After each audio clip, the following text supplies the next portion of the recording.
So, welcome to this week's episode of the podcast. I am thrilled to introduce you to this week's guest because he is a longtime mentor of mine. I have learned so much from him.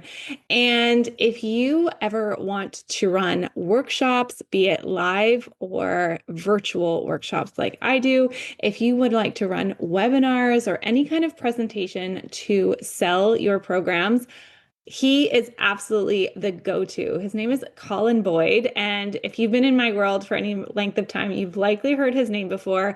Colin is an expert when it comes to presenting on stage and selling on stage too. He is so fantastic at selling in a way that is very authentic and natural, not pushy, just really that attraction style selling as opposed to like pushing style. I have learned so much from him when it comes to selling my programs and also to run and present in a way that's really engaging, that brings people in. If you have a background, any kind of background in facilitating groups, in education, in teaching, and if that's really the way that you want to sell your program, I would highly recommend listening to this week's episode. Colin shares so many great tips and shifts and mindset shifts about how to sell on stage, how to present on stage. And he is really an expert in the field. He has been a mentor and a support for many of the experts that you see in the industry.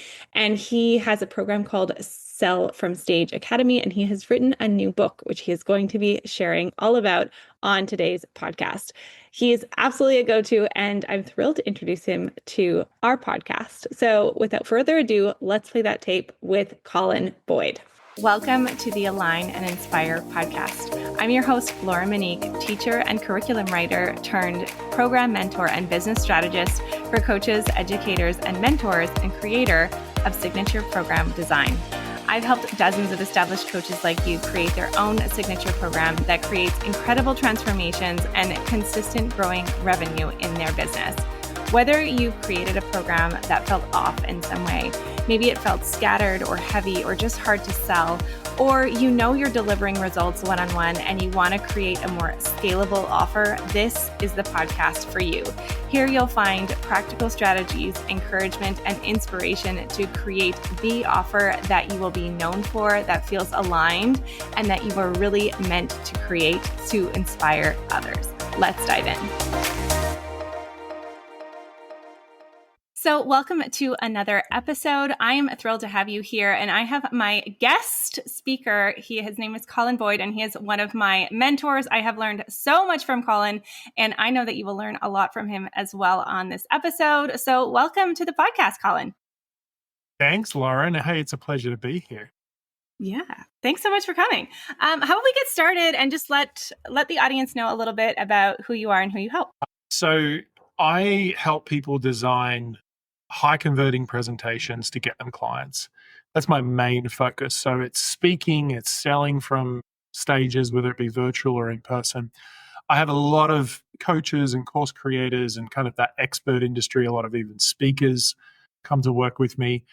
I've been doing this for about 17 years. So I kicked off as a life coach, went into speaking and training, and made a big transition about 8 years ago from Australia to the US. So yeah, essentially that's kind of what I do. Awesome. I love that. And I'd love to hear, because I know you went from life coaching, we had some background in productivity like me, and then you kind of transformed into helping experts. And I'd love to hear a little bit about your story and how you got into this niche that you're in now. So when I first started, I kicked off in life coaching, and I basically just did a whole bunch of free coaching. I had no idea what I wanted to do. And I found niches along the way. Like my clients had problems, and I was like, hey, hang on, maybe that's my niche. So I went into like productivity coaching, and then I went into, high performance coaching, I think I called it. And then I also did speaking and presentation coaching. In fact, that was one of the first workshops I ever ran when I first started my business, was an in-person workshop called Present with Confidence. And I was just always fascinated with speaking, I think, because speaking for me just seemed like a really leveraged activity in terms of growing your influence. And I was looking at leaders that were speaking a lot. But I would say it was really scary as well because I hadn't had that many great experiences speaking beforehand because essentially, I'd had a few somewhat traumatic experiences standing in front of people, shaking, having, my hand shake so much that I had to grab the microphone with two hands and then my legs shaking and kind of getting off stage and feeling like I'm going to faint. And I had lots of those sort of experiences. But I was always kind of fascinated with that idea. It just felt like a really good challenge. And so I did do a lot of different niches and I worked a lot in the corporate space earlier, probably the first 10 years of 8 to 10 years of running my coaching business. I was doing a lot of like corporate training, keynote speaking, one-on-one coaching. And then about 8 years ago, similar to when I transitioned to the US, I really wanted to hone in on some sort of niche. And I think picking your niche is always it feels scary. And I declared to the world that I was going to teach people to sell from stage. And I was going to specifically work with people in the expert industry. So coaches, speakers, course creators, consultants. And that was when everything changed for me. Like our revenue basically doubled within 12 months. And then I started attracting some really high level clients and I just loved it. And I think it's the combination of narrowing the niche, finding someone that I really loved working with and me having a passion for my topic. And so, yeah, I've been doing this for about 8 or 9 years and I'm pretty set on this angle at the moment and really enjoying it. So yeah, that's kind of been the journey. Yeah, I love that too, because sometimes when you're listening, you might be thinking about you've been working one-on-one and doing all these different things and then trying to figure out that one thing that you're going to do for your program can feel a bit daunting when you can help people with so many different things. Yeah. And I love how you kind of combined different aspects of your background and things that you love to do and people you love to help and kind of created it from there rather than doing it in a vacuum. And it was this evolution over time to find that niche that really landed for you rather than feeling like pigeonholed, like you had to figure it out right away. And I think for me, I love the topic of speaking and selling from stage, but I just love coaching. I just love teaching. And I always found that I remember for me when I used to work in corporate, I was a corporate trainer. It was a full-time role like W-2, but it was like I was a corporate trainer and I was teaching all sorts of topics. I was even teaching SAP, which is like a logistics management system. But I just loved it. And I realized that I just love teaching. And I think at the core of it, especially in this industry, and I know your background's in teaching and so forth, like at the core of it, it's just that sense of connecting with people, helping people, no matter what the topic. And if you enjoy the topic even more, it's even better. So I would say for me, I just love teaching and coaching and working with people, even one-on-one stuff. Like I still have a few one-on-one clients, even though we've got like, I think I've had 20,000 clients in my database in Kajabi. I've got 20,000 paying clients, but I still have a few one-on-one clients because I don't know, I just kind of enjoy going really deep with some people, and especially if it's like they're pushing really hard. Like I'm working with someone who's already at 1,000 a month and he's like, I want to go to 1,000,000 a month. So I'm like, okay, let's dig deep. Like, what does this look like? And so working with people at a high level, I really enjoy that. And then obviously doing group coaching and all that sort of mastermind stuff as well. So yeah, that's kind of our business.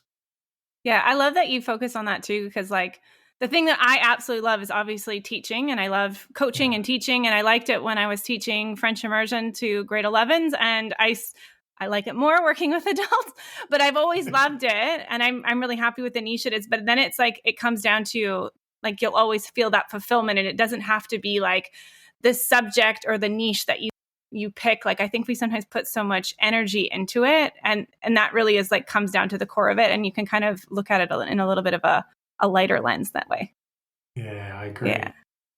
So I'd love to switch gears and talk a little bit about your specialty around speaking on stage and around selling on stage. And I'd love to kind of get into maybe just to start around the mindset, because I know some of the challenges that you might be hearing or that you might be feeling if you're listening to this episode is something around like, I don't feel good enough to do this. What if I'm not good enough? What are people going to think of me? Or that feeling like, what if people think I'm pushy? What if people think I'm salesy? Like, I feel so uncomfortable selling this thing because it's my personal brand.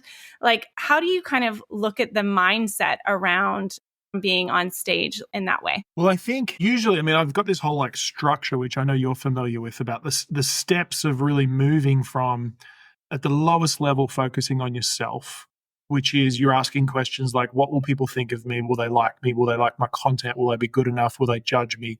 Will I mess up what I have to say? Will I forget my words? Will I forget my content? Like, if you're asking yourself those sort of questions, you're at the bottom level, which is basically focused on yourself. And if you're focused on yourself, you're going to feel fear. You're going to feel overwhelmed. You're going to feel concerned. You're going to, it's really self-consuming. Now, it's really normal to do that. Like, I'll confess, when I have a big presentation coming up, a couple of thousand people or whatever it is, I can still go into that level and be worried and concerned. I think it's a human condition. It's part of the human condition. In fact, I think it's a good thing to have that, because if you don't have that, you probably won't be concerned on how good your content should be. And so there's an element of healthiness to that. The problem is if you get really stuck in that space, you completely miss the point of the whole presentation. So learning the muscle to get out of that space and move into a focus on the audience and going like, what do the audience need? What do they actually want? What are they going through? What are their concerns, their desires, their aspirations? And also asking the question, what is the bigger purpose of this? Like, for what purpose am I doing this? How am I helping and serving people at a greater level? And so I think moving that shift from self to service is one of the biggest shifts, whether it's speaking on a stage or selling on a stage or selling in general. And so the more you can focus on others, the better you'll feel. And the more you'll feel like a sense of purpose and contribution in your life. And so my biggest recommendation is, and we've got lots of techniques we can go through, which I go through in the book, by the way. The biggest recommendation is that first move your focus, which is, and you usually move your focus, which is that your focus is kind of like a flashlight or a torch. Do they call it a torch in Canada? No, we call it a flashlight. We call it a flashlight. So you got the American But we do style. Celsius. Like, Yeah, we don't you do do Fahrenheit. Celsius. So, Yeah. it depends. Totally. Yeah, Fahrenheit makes no sense. No, I still have no idea. I'm like, I think it's 80. Maybe it's 100. I don't know. Yeah, same. I have no idea.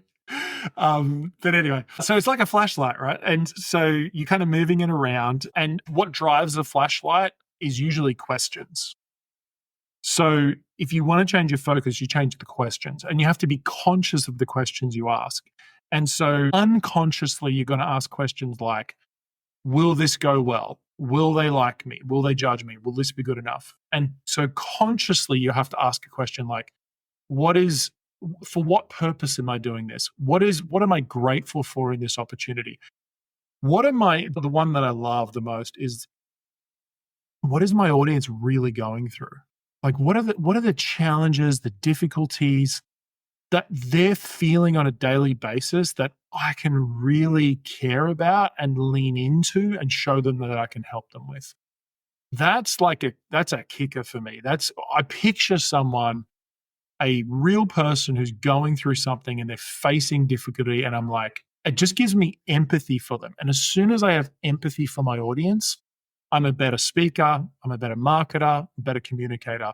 And so that's what I recommend. That'll change everything if you just really think about what they're going. Yeah, I completely agree. I think that focus, like when I learned that from you, that idea of like the levels and where your attention is, really improves your presentation, improves your program, whatever you're doing in your coaching, especially if like leading like group facilitation, for example, might be stressful for you. But the thing I love that I wanted to highlight about what you said is, one of the things that I really like to do is when I'm going to speak on a podcast, or I'm guesting, or I'm running a presentation, or I'm thinking about what I'm going to create, or even when I'm recording a video for my program, I try to think of one specific person that I know well, and that I can really tap into her feelings and how she's feeling, or how they're feeling and what they're going through. And I speak to that, and it really gets you out of your body and into how you can help them. And I think sometimes we think, well, go into, be of service, think of other people. But I know I used to think, yeah, but I'm not good enough to serve them. I can't help them. My stuff isn't good enough to help them. And I would still spiral back into it. But if I thought of one specific person, and then I could think of what she's going through and what she maybe if it's a client of yours and what she told you in the last call and what she's really thinking about. Like right now, even as I'm talking, I can think about my clients. Yeah. Absolutely. And I'm asking those questions for her. So I love that idea of really getting into the mind and the like how you're helping people and what they're uniquely going through. And I think there's always this imaginary line that you have to step across of just believing that what you're going to bring is good enough. I remember the first time I ever got a paid speaking gig, and I was on the phone with the director. It was with HP, Hewlett Packard. And he was sitting in an event that I spoke at for free. And he asked me, he said, hey, do you have these dates available? We've got an event coming up. And I looked at my calendar and I was like, yeah, I've got the dates available. And then he said, how much would your speaking fee be? And I told him an amount. I told him, by the way, I told him 4,000. That was my first speaking engagement. And I told that because my mentor said that that's what you should start at about 4,000. So I just said whatever number my mentor told me to do, right? Which is good. You just kind of follow what works. And so I said 4,000 and he didn't blink at all. Like he was like, oh yeah, easy. We've got that in the budget. And then I said, how many people are going to be at the event? Which you should have asked for. I probably should have, like, I'm so rookie at this, right? I didn't even ask that before I said my fee. And then he said, oh, there'd probably be 5,500 at the event. And like, that's the moment that I just, just died on the phone, right? I'm like, wait, what? 5,500. It ended up being their like global training day for their finance department. Their finance department has 9,500 people in it.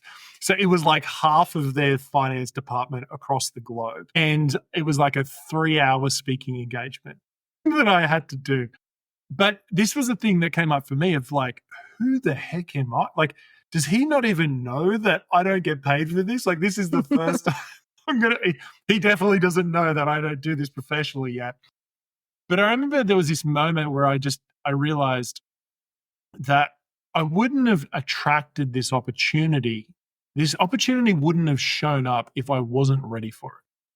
And I think about it if you're hosting a webinar or doing a presentation, you wouldn't have attracted the people to show up onto that presentation.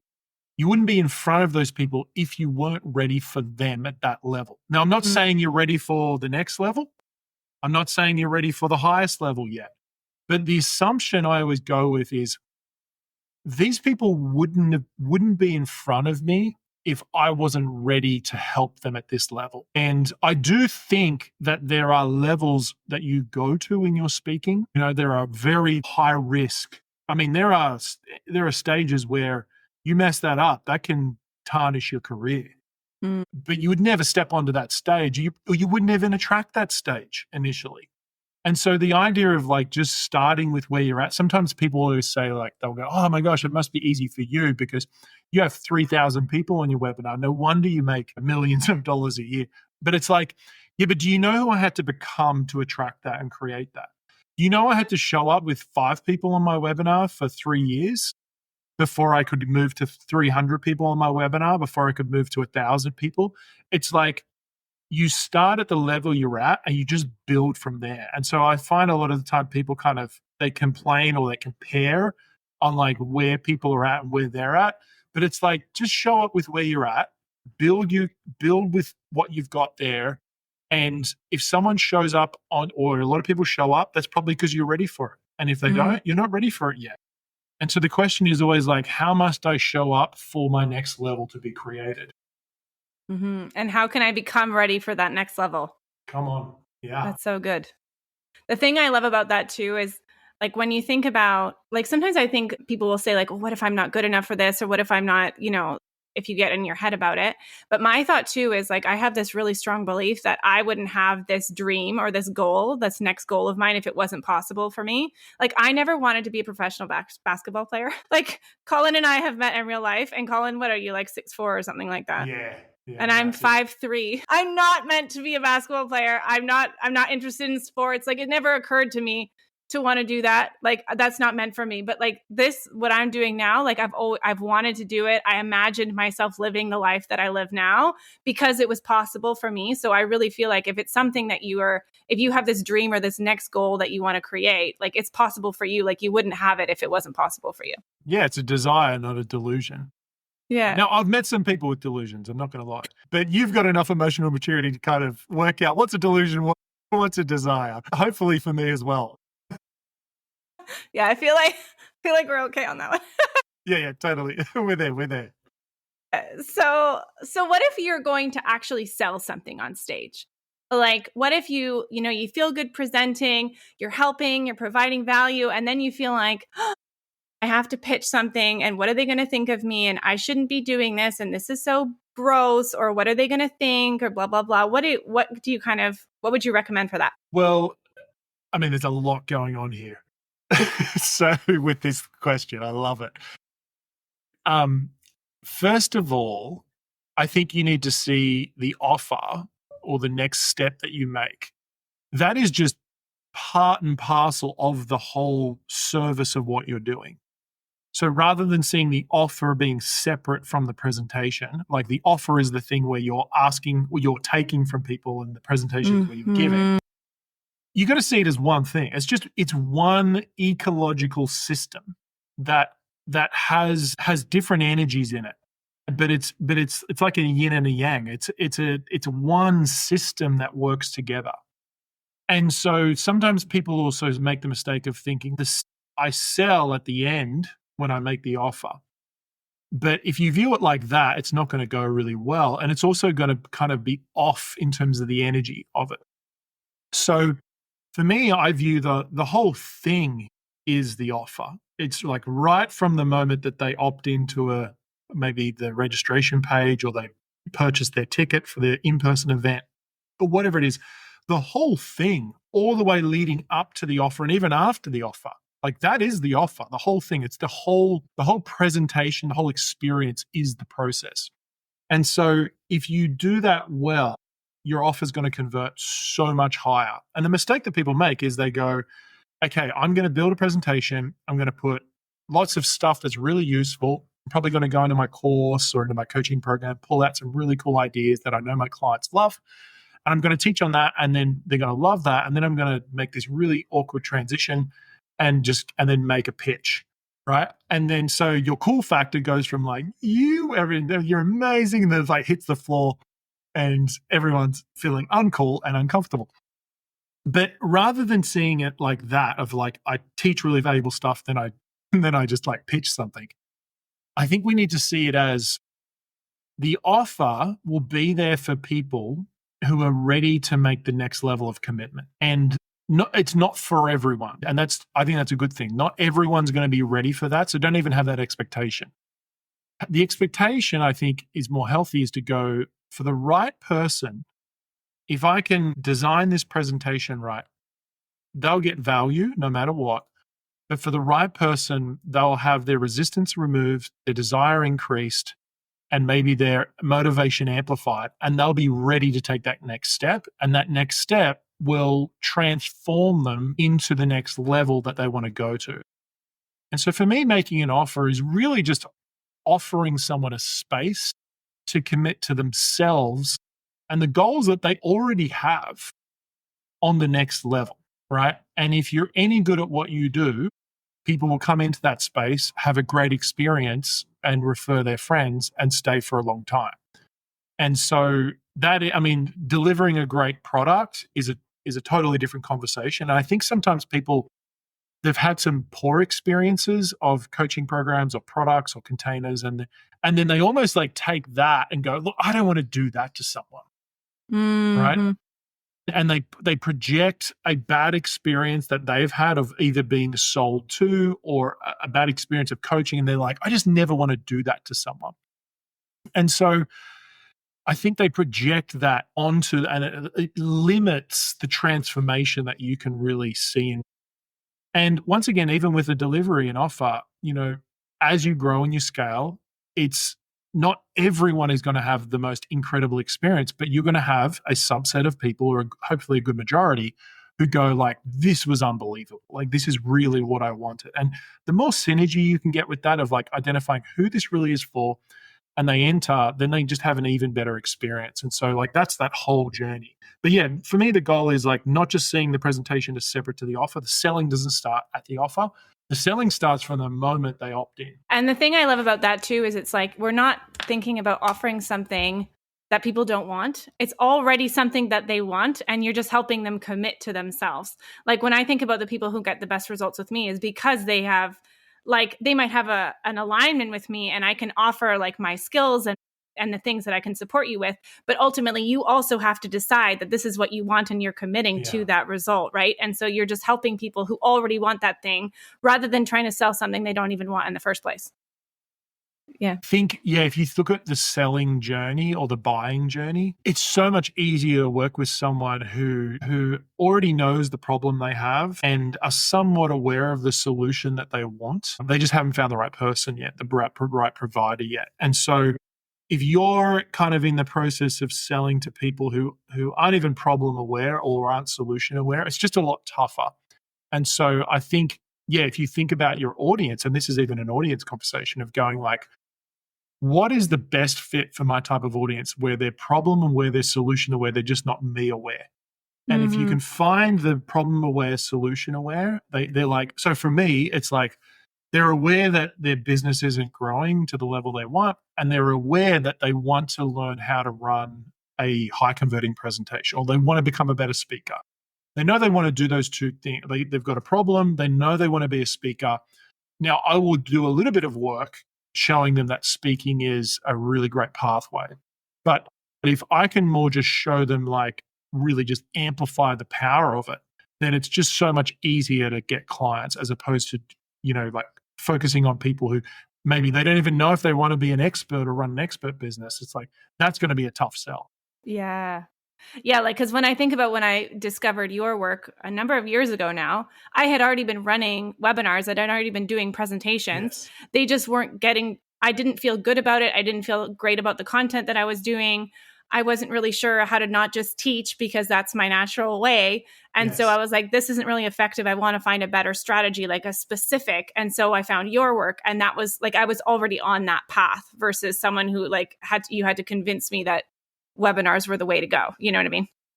Yeah, absolutely. So for all the audience listening, you kind of like have to go up the pecking order or the journey of where your avatar is in that journey. And if you can aim from a messaging perspective at that type of person, that they're already problem aware, they're already somewhat solution aware, it's going to increase your conversions also on the presentation if you wanted to do speaking to self. So good. I wanted to get into a little bit of practical, but I had to ask this question around the mindset. Is one thing I hear from people is like, what if people think I'm like showy, or I'm being a show off, or that like tall poppy thing that I know you talk about in Australia? Yeah. Like, how do you step on stage and say, I'm okay with people looking at me? You know what I mean? Yeah, absolutely. I think if you feel like that, you're probably doing it at the right level, or probably not high enough. So there's usually something that triggers in people when they show up on a stage, on a presentation, or they make an offer, because you are being the 2.0 version of you. But the problem is the 1.0 version of you isn't as attractive as the 2.0. And so people want to follow the 2.0 version of you, not the 1.0. They want to follow the evolved, the more mature, the person who's willing to show up, because secretly they want to show up and be fully expressed. And so if you're not fully expressed, they won't unconsciously want to follow you. I actually think that if you feel that sense of resistance in your body of, oh man, I'm being too showy, I'm being too like promote-y, it's a sign you're on the right track. Because from coaching thousands of people, it's very rare that someone feels like that and I would go, you know what, you're actually being a bit too bit too showy, right? It's actually the people who are really high on that kind of showy end. They're not even aware that, like, that's not even a thing for them, right? And I would say to them, maybe you need to bring some humility into what you're doing. So what I'm saying here is, like, it's almost like the sociopath scale, right? It is sociopaths wouldn't even know they're a sociopath because they're a sociopath. And so if you feel guilty or you feel resistance around showing up on the next level, like you're being too showy, it's an indicator that you're probably not a sociopath. So you're probably too low on that scale already. Mm. Does that make sense? So we actually need to push it up a bit further because that allows you to show up and be more fully expressed. And it's going to feel really uncomfortable at the start until it feels comfortable. Yeah. And it's not about being showy. It's about being a leader, really, is what I'm hearing you say. It's like stepping into leadership. Absolutely. Yeah. Absolutely. And once again, that has an undermining assumption that it's about you. Mm-hmm. And when you evolve and you go beyond you and you go, it's about the audience and it's about even more than that, fulfilling just the purpose that is on my life to make a contribution. The showiness, it's not even a thing anymore because it's not even about you. It's actually about showing up to serve, to help, to grow, to contribute, which has a deep sense of meaning about it. So the showiness is not even a thing anymore. Yeah. So good. Well, I'd love to get into your book, but before we do, I want to ask one maybe strategy, like really practical, tactical idea. Say they're running presentations, they're running virtual presentations, we're doing some workshops. One thing that I love that you said earlier that I want to circle back to is that it's not like you're pitching at the end, that it's something that it's like infused throughout your presentation, right? So what's one thing that we can think about to make selling feel easier and more natural so that it's not just like, hey, by the way, I've got this thing if you want to buy it at the end. Yeah, you kind of jump out the side and, hey guys, by the way, I've got this thing. Energy completely shifts. I swear it's cool. I promise they'll really help you. Yeah. Well, I mean, for me, everything starts with the offer. So I've got to look at the offer and go, what are the elements in the offer that I can include in my presentation from a teaching perspective so that when people see the offer, they want it? Because people do know what they want, but I think there's an element of you need to teach them what to want as well. You need to shine a flashlight on it and go, hey, I know you want this, but like, let me show you why you really want this. Right. And so, for example, for us, like we teach selling from stage, right? And so there's different elements of it. But let's say I have a focus on storytelling. And I say, guys, I know, you probably know that storytelling is a really powerful way to communicate. But let me share with you why it's actually one of the secret weapons that people are underutilizing right now. In fact, even in this AI age, it's going to be your superpower.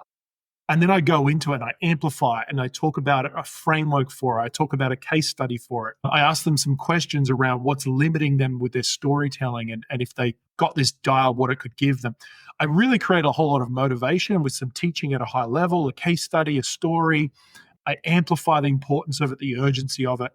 And then when we get to the offer, I go, hey, storytelling is one of the cornerstones of that. And it's not just any storytelling, it's storytelling that sells using your conversion story. And all of a sudden they are going, I loved that content. It was really cool and helpful, but oh my gosh, like I'd love to actually implement it. So for me, it's take parts of your offer and go, how can I teach on those parts of the offer, but not teach too much detail.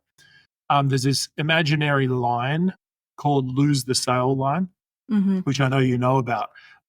And the lose the sale line is this imaginary line of where if you spend too much time underneath this line, you lose the sale. And we go deeper into this concept in the book.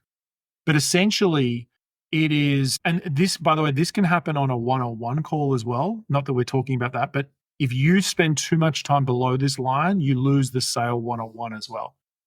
And so what's below the line is processes, is actions to take. What's above the line is stories, metaphors, case studies, quotes, questions, models, examples, key concepts. that's above the line. So if you spend too much time below, you can spend a little bit of time, but you got to be super careful because you'll overwhelm the audience really quickly. And so if you stay above the line and teach content that's in your offer, but in a helpful way, staying above the line, that'll take you a long way. Yeah. Like for anyone who's listening, if you're a mom or if you are a teacher at some point, because I attract a lot of teachers, attract a lot of moms, I always think about it as like, say your kid is learning fractions, right? And you're like, hey, this is what fractions are. They're really helpful when you want to buy something and for you to understand how time works. And you kind of show them all these visuals and they're like, oh, okay, I guess I need to learn fractions. That's not like really heavy for that kid to understand and for them to wrap their head around. They're okay with that. But when you actually give them a worksheet of like, now you got to practice your fractions, every kid's like, oh, I don't want to do my homework, right? And so, but that's what you need when you're going to sell to someone. You don't want to give them like all the heavy stuff that they're like, oh my God, I've got so much to do. I can't possibly join your program. I've already got too much. You've already given me too much. But you want them to have this idea of like, oh, this is really helpful, or that's an important concept, or I got something out of it. But it doesn't feel like this heavy, I don't want to do my homework moment, right? So that's kind of how I think about it as, I don't know if you're a mom and you've already helped your kids do their homework. It's like you're giving them this concept and that's why it's helpful. It's still valuable, but you don't need to give them the how-to in order for it to be valuable. Yeah. They're not motivated enough yet. Mm-hmm. The problem is Exactly. They think they are. They think they're motivated enough, like your prospects, if they're listening to you present, they think they're ready for the step-by-steps. And that's what they think they came there for, but they're actually not ready for it yet because they're not committed enough. And in fact, paying money is part of them being ready for the step-by-steps. If they don't pay money, they actually won't get as much done. And so the money is part of the motivational drive to get people to see a result, to actually do it. So it's kind of like, have you ever been given a free course? I remember one of my friends gave me a free course and she charges $3,000 for the course. I haven't even opened it yet. Right? And this was like 4 years ago. I don't think I've logged in once. And I was like, at the time, I was like, oh, that sounds great. And then I didn't even log in once. But I've got courses where I paid $57 for them, and I got through them in like a week, And it's even just a small amount. But that, for me, that's the difference between motivation and just information. And so people need motivation, but you've got to give them enough information where whether they buy or not, they still leave going, that was really helpful. Like that was really useful, but not overwhelming them. Because if you overwhelm them, they're going to feel like they want that. You're going to get comments like, let me just get through everything I've learned on the webinar first, and then I'll really consider your program maybe 6 months from now. If you're getting lots of comments like that, that's an indicator you're teaching information, not decision. Decision-based content is, we go super deep into that in the book. But decision-based content is what you want to be teaching. Yeah, decisions so that they're actually making that decision and they're committing to it rather than, because it's that idea of like, anytime you go to invest in a program, like, oh, am I going to do this? Should I put that money in? Am I going to get the results out of it? People need to go through that to actually make the commitment rather than like just showing up to a free webinar, right? Correct. Yeah. Yeah. So I'd love to hear about your book, Colin. Tell us about the book that you were writing while I was in your program that is out in the world. It's so exciting. Yeah. Or coming out. Yeah. October 28th is when it releases. And it is the culmination of, probably over 7 years of teaching this content specifically, but really I've been practicing it for almost 2 decades and professionally. And so it's called One Presentation Away. It's all about you becoming an irresistible speaker and converting clients. And so the whole premise of it is that building one great high converting presentation can make a huge difference with your business. And so it teaches the mindset of feeling confident to speak and to sell from a stage. It goes through the structure of an irresistible offer. It goes through the structure of a great presentation that would sell, and then also teaches you how to actually fill your events, fill your webinars, and the different kind of formats you can use. And so my goal for it was to be a really practical guide for people to feel inspired and equipped to become a better communicator and speaker to grow their business. And so it is really designed for entrepreneurs. It's obviously, there's a lot of case studies and stories about different speakers and coaches and experts who have used this to grow their business. But, anyone as an entrepreneurial kind of space, I think they'll really, really enjoy it. And I wrote this little email, and you probably get my humor. But when I sent it to Wiley, my publisher, I said, here's the manuscript. And I said, just so you know, guys, this is the best book ever written on this topic. Now, I say it with tongue in cheek. Maybe it's my kind of Aussie humor coming through. But I also mean it. Because when I went out to write it, it was like when I build any program, I'm like, I want to build the best flipping program that there is on this topic in this space. I want to be really proud of it. And I really feel like that about the book. I'm like, if you could read, and I've read quite a lot of books on this topic in this space, I was like, I genuinely feel like this is the best book ever written on this topic. Now that's very subjective. And we will find out when it launches. We'll find out what people actually really think. But that was my goal. That was my intention. And I went all in on it. I put everything in there that I could. So my goal is for people to enjoy it. And it's not to be a heavy read. There's some really cool stories and funny things that happen in it. Like, I want people to enjoy the read as well. So I think they'll really enjoy it. Yeah. And I think if you are listening and you've been either running webinars or workshops, even like some of my clients run in-person workshops too, right?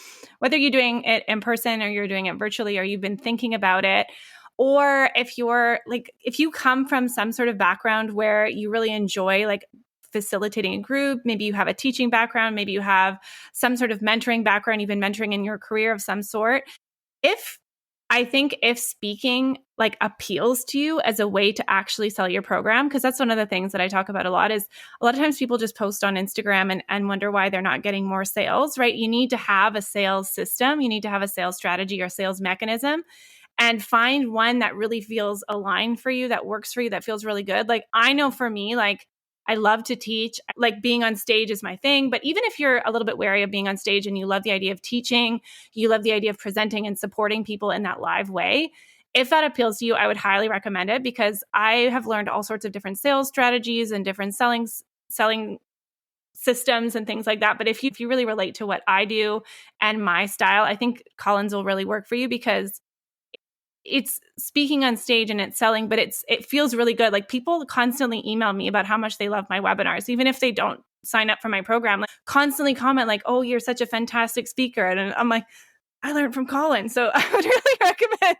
checking out the book. It's really made a huge difference for me. I will say with that, like, if you're a teacher and you enjoy teaching, it's really good for you, because it'll take you from teaching mode into irresistible speaking mode. That's the goal of it. If you've already got a foundation of teaching, like, I love that, because we just need to make a few shifts and then it goes into attraction mode. Yeah. Yeah, because it's not about that you can't teach, or people think, oh, I'm over teaching sometimes, but it's usually just that you're teaching the wrong things. It's like choosing the right content. Yeah. Yeah, definitely.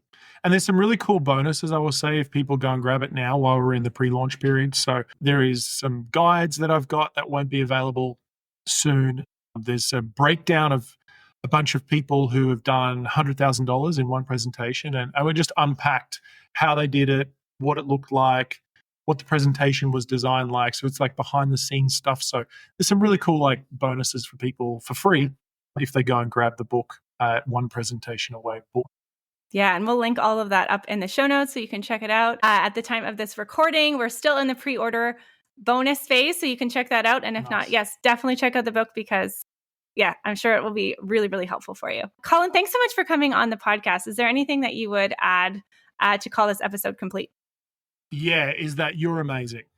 And every conversation I have with you is just such a pleasure. And I think that anyone who gets to work with you is blessed, because you are the real deal. You're authentic. You know what you're talking about. You do the work. You over-deliver in what you do. And I just love seeing the results you get with your clients. So, guys, if you're thinking about being on the edge of working with Lauren, what are you doing? Reach out to us. She's unbelievable. She's the real deal. So that's my last piece to make this more complete. Oh, thanks so much, Colin. I appreciate that.